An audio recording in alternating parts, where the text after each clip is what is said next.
Notice is hereby given to the qualified electors of the School District of Sevastopol that the annual meeting and budget hearing of said district, the transaction of business, will be held in the multi-purpose room in the new addition of the Sevastopol School on the fourth Tuesday, being the 25th of October, 2022 at 6:30 in the evening.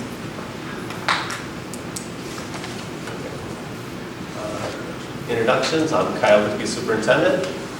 Tyler Buff, Attorney. Melissa Margaret, People Services Director. Gary Helms, Elementary Principal.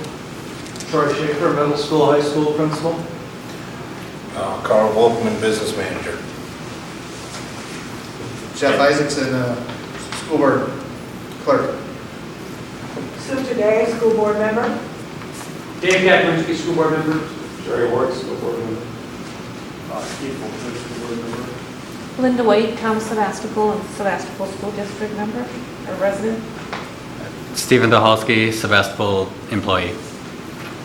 Okay, we need to elect a chairperson. Do I have any nominations? I would nominate Linda White. Second. First by Sue Day and second by Keith Folkman. Then nominate Linda Wade. Any other nominations? Does anyone want to move to? I move to close the nomination and nominations and elect Linda as the chair. I'll second that. Second. All in favor, say aye. Aye. Opposed? Congratulations, Linda. Well, thank you. It's Come on such up. an honor. Maybe you were just usually I know, darn it. timing is everything. Okay, so moving along to item 5 on the agenda, previous minutes, annual meeting. I believe that is supposed to be August 24th of 2021. Minutes. Right. They're in the pamphlet. Oh, it's listed as the 25th of 2000. Oh, okay. Yes, you're right. It should be August 24th, 2021. So with that correction, I guess, to the agenda, we would look for a motion to accept the minutes and place on file. Move to accept the minutes and place them in the file. Second. All right, motion by David and second by Keith. Jerry. All right, any discussion, questions, concerns? If not, all those in favor of accepting the minutes, please signify by saying aye. Aye. Opposed? None? That motion is carried. All right, the 2021-2022 financial report. Okay, inside pages 7 and 8 are the financials for the audited 2021 budget. The 21-22 is unaudited. The auditors were here in August. They're working on their paperwork back at their office. Carl and I have a conference call with them on Thursday, and they'll present the audited budget either at the November or December board meeting, depending when they get it available. And if you Director Wade to the board here, get the controls here. All right, reviewing the past year, we had adopted budget in October of 21 with revenues of $10,432,921, with expenditures expected to be at $11,209,423 for a deficit of $776,502. June unaudited, which we'll get later this next month, revenue is $11,199,421, expenditures of $12,410,484, a deficit of $1.2 million, $1,211,063. And if you go to the next page, you can get an explanation. The explanation is under expenses. We had general supplies for the building operation was $23,475 more than expected. The largest ones, we transferred $1.5 million into Fund 46 from Fund 10, which will help out with the Phase 2 project out back of the track. Maintenance equipment purchased for new buildings. So we got new scrubbers and flooring because we have new flooring surfaces for $86,016. Maintenance service for sites, $43,483. The building for electricity was $53,444 greater than we expected. And then our fuel for the buses and other vehicles we have, $17,269. Our revenue differences, the open enrollment receipts, we received more in open enrollment by $176,758. Our per pupil aid also was adjusted up to $50,680, and our transportation aid was $22,007 greater than expected. So that's the budget for 21-22, and we will present to the board at a board meeting the audit 1 week later.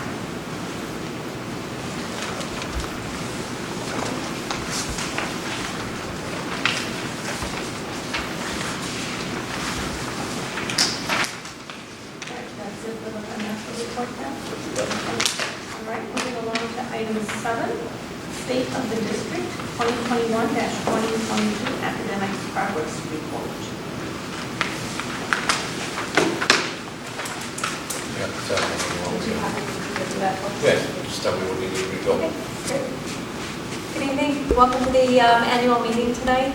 We're happy that everyone's here in attendance, and for those who are viewing at home, thank you for tuning in to hear about Sevastopol. Before we dive into our report, start with some introductions. My name is Melissa Margraf, and I'm the People Services Director.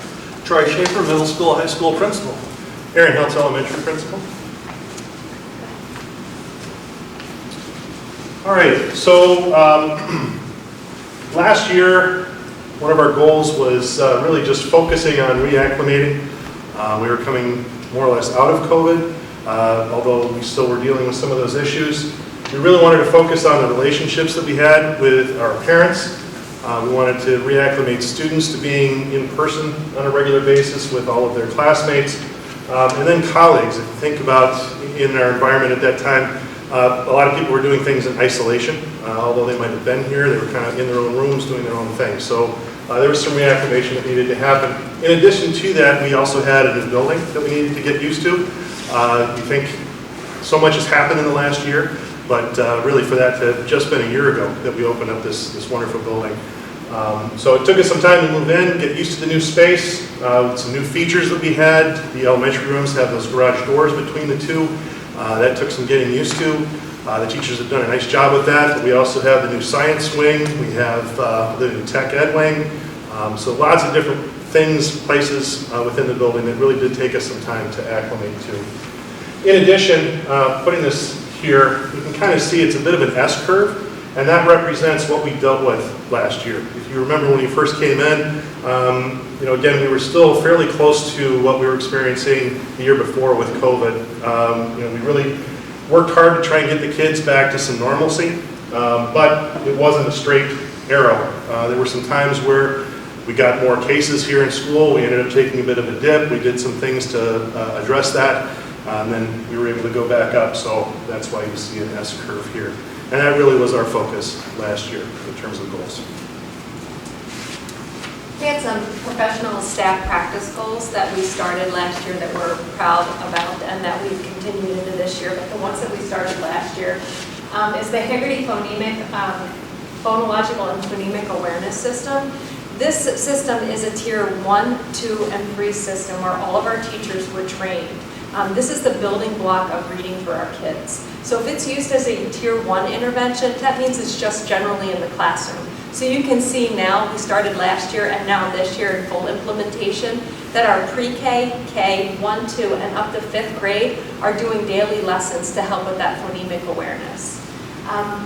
The Haggerty system can also be used as a tier 2 and a tier 3 intervention system, and that's for those students who need that extra boost, so that those students work in small groups and one-to-one instruction with students. Very, very good for those students who just need that extra boost, but also for our students who have disabilities and for our students where English is not their first language. Wanted to also highlight our mental health tier 3 support, STRIDE, that still continues to be very successful here at Sevastopol. Why we're bringing it up this year is, for this annual meeting, is because last year we were able to add another half day of services for our students. So we have a day and a half of services where a provider comes in to work with our students with the highest significant needs. To date, last year, in total, direct counseling time totaled 280 hours for the school year. Finally here, we wanted to bring up the ESSER funds discussion. ESSER stands for that elementary secondary school emergency relief funding that we received. Reason we're bringing it up this year is because we had really, really rich discussions as a staff that focused on collaboration and really focused on the whole child. We were able to meet periodically to really, really address some of our staff and student needs and be able to use that funding very purposefully to be able to make sure that the staff and students have what they need to be successful. Go ahead,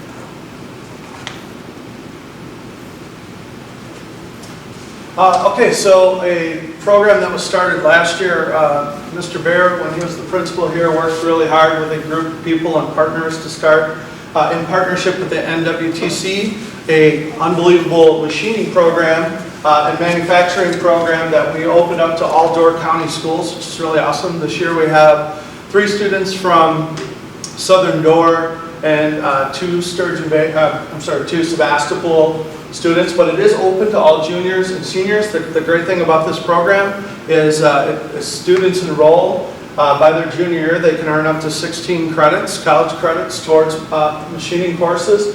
They get to learn all different facets of CNC machining work. Some of the things our students have been learning already is blueprint reading skills, precision measurement readings, using machine tool setups and operation.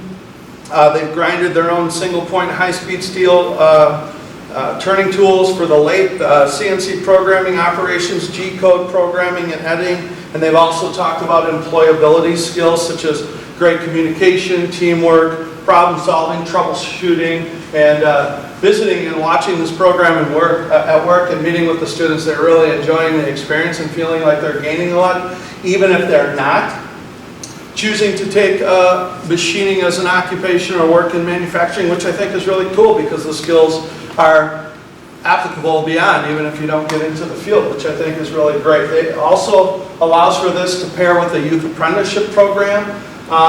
And in Door County, with a little bit of research, finding out that machinists are actually one of the most in-demand careers in Door County. So the fact that we're offering this up to all 4 schools and not just our Sevastopol students, I think really creates a great partnership. And we have many, many community partners. This Thursday, we're having a huge celebration here, acknowledging all those partners that are supporting the program and the students and the people involved. So it's a really great opportunity for the students of Door County. Student achievement, as we've discussed before in many annual meetings, the state of Wisconsin requires the annual administration of state testing. So they happen in the spring of the school year. Some students take a board exam, the dynamic learning map, the ACT Aspire test, and the ACT. We're highlighting student achievement now.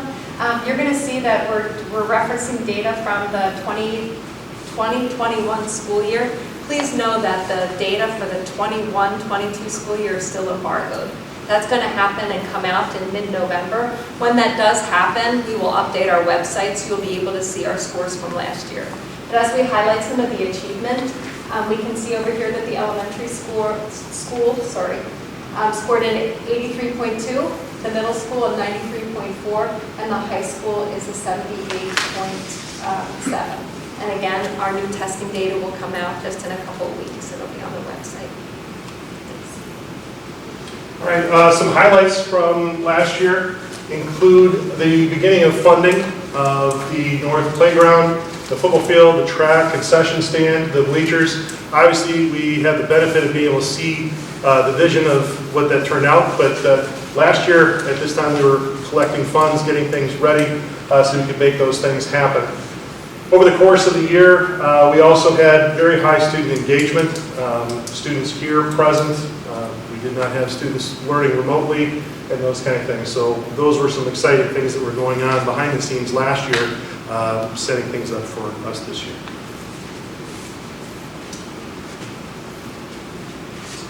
So some highlights last year. I wish I was here to see some of these, but some of the great highlights last year academically, we had 100% of our students pass the AP Biology and AP Studio Art exams. 100% of our current seniors took a dual credit course. The class of 2023, their ACT average for all students, 22.33, that's impressive. Last year, Sevastopol sent 2 teams to the Destination Imagination Global Competition in Kansas City, Missouri, and both teams came back as global champions, which is pretty remarkable. And then Sevastopol Middle School math team, they were Door County champions for the 7th straight year. And even though it's not on here, I got it locked right here, but our high school varsity math team took 2nd in the conference out of 8 teams, and our JV team also took 2nd out of 13 teams in the conference. So good representation by all those programs. In sports, girls softball made it to sectionals, girls cross country won the conference, girls swimming still dominating this year, also won conference. Volleyball made it to the sectionals.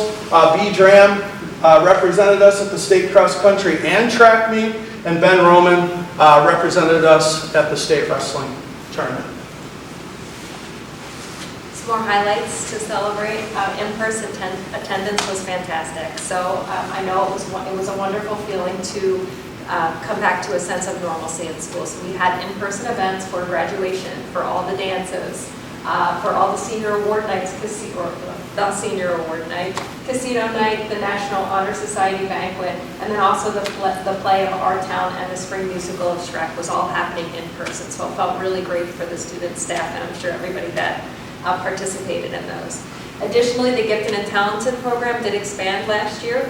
We offered new programming for the newly identified students who met the criteria for art.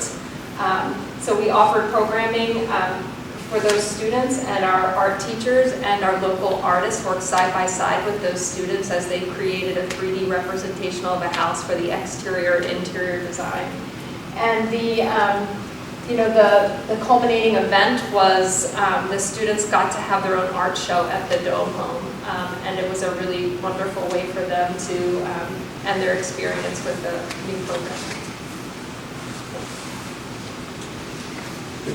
Also, something that happens in the spring is we post any openings, and we've been very fortunate that we were able to bring Mr. Schaefer on board to our administrative team. Additionally, I'd like to point out that we were able to fill all of our open positions, and we did a nice job of adding to our overall staff with filling those positions. And I would like to point out that that's not something every district has been able to do this year. If you take a look at the news, there have been a lot of districts that even today are still struggling to try and fill their positions and try and get creative in how they're going to run their classrooms. So we've been very fortunate with that. Some new opportunities for this coming year. A chance for us to take a look at our data so that we can make informed decisions on how best to meet the needs of our students, especially now that we've had another full year under our belt that is less COVID than we had the previous 2 years. And we also took that time to renew some of our pre-pandemic practices for the SEL learning. The zones of regulation, for example, was something that was put in place before I was brought on board, and this is my 5th year. So we thought it was a good idea for us to revisit those things, make sure everybody was doing them consistently, that the students across the board were getting the same message. Same thing with our PBIS practices. And something that the elementary school is doing this year, we're reading a book, Core Students Rich Teaching, which is going to give our staff different techniques that they can use to work with our socioeconomically disadvantaged students, and by extension, that will impact all of our students. I was excited recently to have gone to the Elementary Principals Conference, and a number of topics that we've already started discussing as a staff in this book were discussed in various sessions that I was able to attend at that. So it's nice to have something that ties right in directly. All right, some new opportunities for this year. First of all, the middle school, high school staff is, we're doing a book study, Hacking School Discipline. The great thing about this is it's helping our teachers understand how to use restorative practices, restorative justice. We've implemented that not only in our regular education behavioral plan, but also as part of our athletics too, when students make mistakes. The focus behind this is to really help student accountability and also to help teachers manage things within the classroom. So restoration can take place. There's a value from students into their school. So if they do happen to make mistakes and As we all know, we all make mistakes, but when they make mistakes, they have an opportunity to invest back into our school versus a punitive punishment, which when you look at research on just giving, when students, you give them detention, suspensions, the research that shows its effect on behavior is much more minimal than when you implement restorative practices into place, because you're asking the student to then take responsibility for their action and then take care of repairing any damage that was done with any people involved, whether it's a whole class, a teacher, another student. This is our first year of launching our social emotional curriculum, Character Strong. Pretty unique challenges with this, but there's also been some really great experiences. For example, by challenges, I mean with our middle school teachers not having a resource they're not able to have right now. We don't have that consistent time in place, but the teachers have done a really great job of embracing it and being flexible and adaptable with their schedule. In high school, we've been doing Character Strong either Monday or Tuesday at the beginning of the week, and we go through these social emotional curriculum. The great thing about Character Strong right now is talking with students, and initially with the first month of implementation of Character Strong, students sometimes have talked to me about, Character Strong. They're thinking it's like a get-to-know-you program, but it's absolutely not a get-to-know-you program. It's a program to kind of help you develop values and character that is essential in life. One great example, if I have time, I'd like to share it. But, for example, I had a student come up to me and say, Mr. Schaefer, why do we do the Character Strong program? I already know everybody in my class. And I told this young man, and not to embarrass him, I'll keep his name anonymous, but I asked him a simple question, and I said, where do you find value? What gives you significance or value with who you are? And his response was, my job. So then I said, well, what happens when that job gets removed? Or maybe you get in an accident and you can't perform your job anymore. Now, where do you find value? And the biggest thing I think we learn with our young people is they're finding value in things outside of their control and things that can be taken away. Rule of thumb, never find value in something that can be easily taken from you. So for example, if you're in sports and your big identity is, let's say, football, and you get injured and you can't ever play football again, well, now what do we do if that was your only identity? So Character Strong kind of is, the primary objective is to actually help our young people not only in relationships, coping with adversity and challenges, but also finding areas in where you find your value about what makes you a great person. Not what you do, but who you are. A culture of excellence is another huge thing that we've been implementing, excellence in all things. It's been really great to see the standard of excellence in both character, academics, and relationships. Everybody has been all in on that. That's been great. And then we've upped our athletic handbook standards and our expectations for our student athletes, because the word is student first, athlete second, and making sure that they're exemplifying the type of character and behavior that we would expect from our Sevastopol students. It's been an amazing start to a year. I mean, we're not even 2 months in. And personally, being here a short time, I've seen a huge cultural change. I think with other things that we have in place, students have been doing an incredible job of rising to a standard. And I think the biggest thing we've learned is the higher you set the bar, the higher students will achieve. So the bar's set pretty high, and I think everyone's doing a great job. Hang on a second. What did you have a question? I have a question for Mr. Hiltz. On the first new opportunities slide, so I think you have to go back to, you talked about individual achievement and the acronyms SEL and PBIS. Could you tell me what those are? SEL. I'm so used to using it. Social and emotional learning. Learning, yes. PBIS is positive. Behavioral intervention strategies. Thank you. Yeah. I'll round out the new opportunities for some academic opportunities. Reading intervention this year, the pupil services staff, including all of the associates, are diversifying their ability to instruct different reading intervention programs to help fill the gap quicker for our kids who need that. So we're really excited and continue to do that throughout the year. And then finally, we have a math interventionist and a math interventionist associate on board this year. They are fully fully in place, and they're currently working in the elementary and middle schools to address those gaps in math. So this opportunity to add the interventionist and the associate also came from that ESSER fundings that I talked about earlier in the presentation. Thank you so much for listening tonight. We welcome any questions that we have, but we thank you for being here and supporting Sevastopol.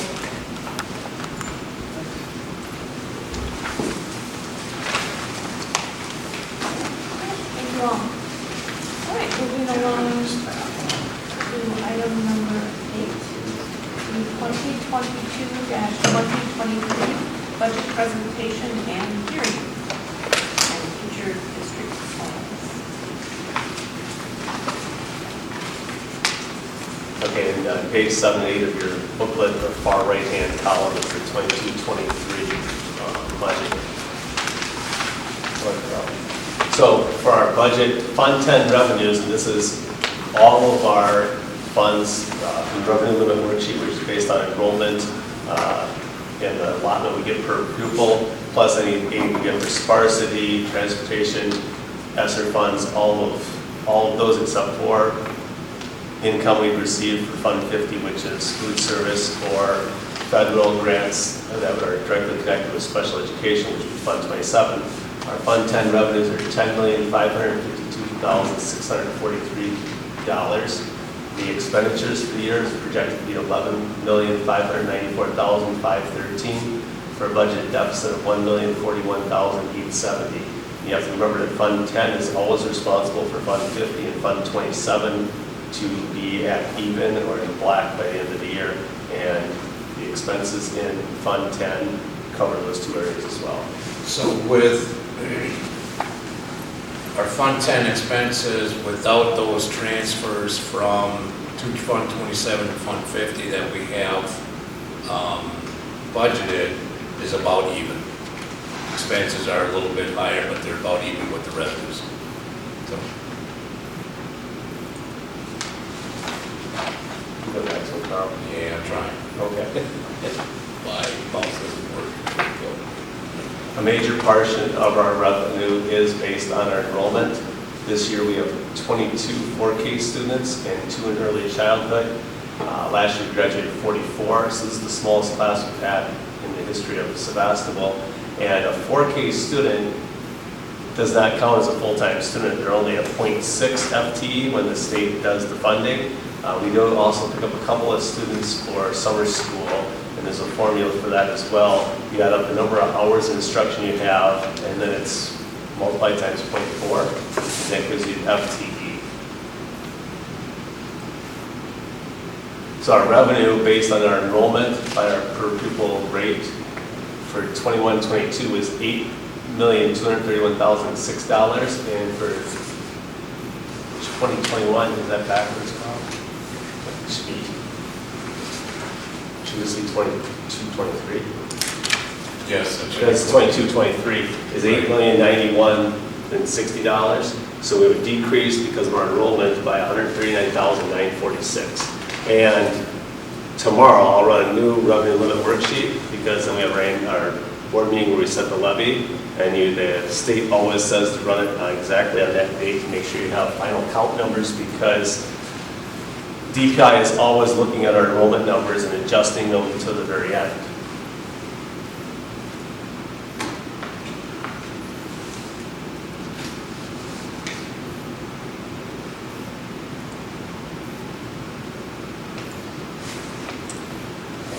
So the tax levy and tax rate, which we'll have here in a moment, is for the general fund, Fund 10, $7,959,115. Tax chargebacks. Last year we had some taxes that we collected them, but the individual didn't pay. So we collected it from the municipalities, and we had to pay it back. So now we're allowed to collect it this year of $2,136. Our debt service fund, $131,945. That's the energy efficiency project, which is 14 years old. So this will be either 14 or a 15-year project, and that will come off the books next year. The long-term capital debt is, we're going to collect $4 million worth of funds to pay off the $25.1 million referendum. And then our community service, which is Fund 80, collect $20,000 in that area, and that's always been $20,000, and we're comfortable with that amount. For a total of $12,113,196. Our proposed tax rate would be $6.12. Last year was $6.42? 641 last year. So our mill rate will drop. Our property value for the district went up by 16% this year. If you look on page 6 of your handbook, of your booklet, you'll see where tax levy, the change from the year before, the new tax rate, and then their equalization values are on the bottom, you know, on that page where we've been in the past years. Page 4. Page 4.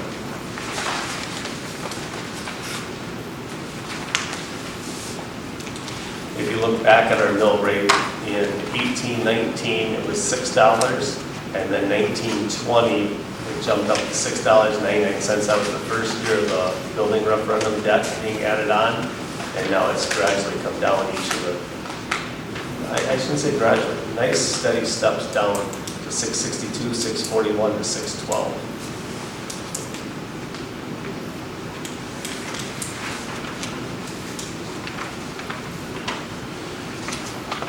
And we're planning for a revaluation, total revaluation in 2024. 2024, okay. It's good to know. You're saying town of Sevastopol, The town of Sevastopol. because we have more than Right, that. right. Okay. That's it. What's the town guess is the valuation of most of the things in The equalized valuation right now, have to do a reevaluation? I don't know what it'll be after a revaluation. I think it's around 780 million right now. Town of Sevastopol, I think, I'm not sure. So, 2024. It's 1.1 billion.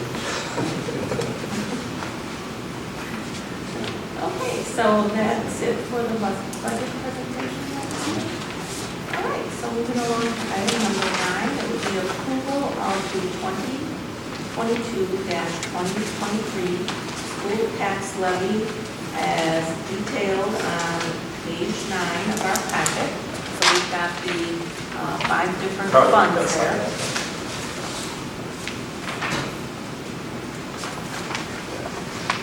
And I believe we need to spell out for each fund. So whoever's making the motion, please spell out. Move to set the tax levy or be established at $12,113,196. $7,959,115 for the general fund. $2,136 for the tax chargebacks. $131,945 for the debt service fund. $4 million for the capital expansion fund, and $20,000 for the community service fund. Is there a second to that? Second. Susan? So we have a motion to approve the tax levy as outlined on our page 9. Any further discussion, questions? Okay, if there are none, all those in favor signify by saying aye. Aye. Opposed? None? All right. That action is carried. And next we have item 10 to establish the 2022-2023 school board salaries. I would like to make a motion that the school board members' pay be increased $15 to $270 per month with a $50 per diem for each meeting attended outside the district and mileage to and from meetings outside the district in accordance with federal guidelines. I'll second. We have a motion by Carl and a second by Patty to increase salaries to $270 per month with the $50 per diem for outside meetings and mileage as per IRS. Any discussion, questions?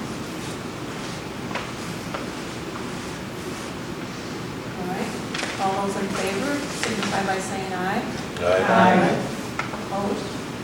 None? All right. And motion is carried. And item number 11, establish the, should that be 2023 annual meeting? 2023, yes. So establish the 2023 annual meeting time, place and date, and granting the school board authority to change if necessary. One on the same, like we're doing right now, it's going to be the 26th. Sorry, the 24th. Next year, the 24th. Move that the 2023 annual meeting be held in the Carl Schultz Pioneer Room on the fourth Tuesday of October, the 24th of October, 2023, giving the board the authority to change the date if necessary. Second.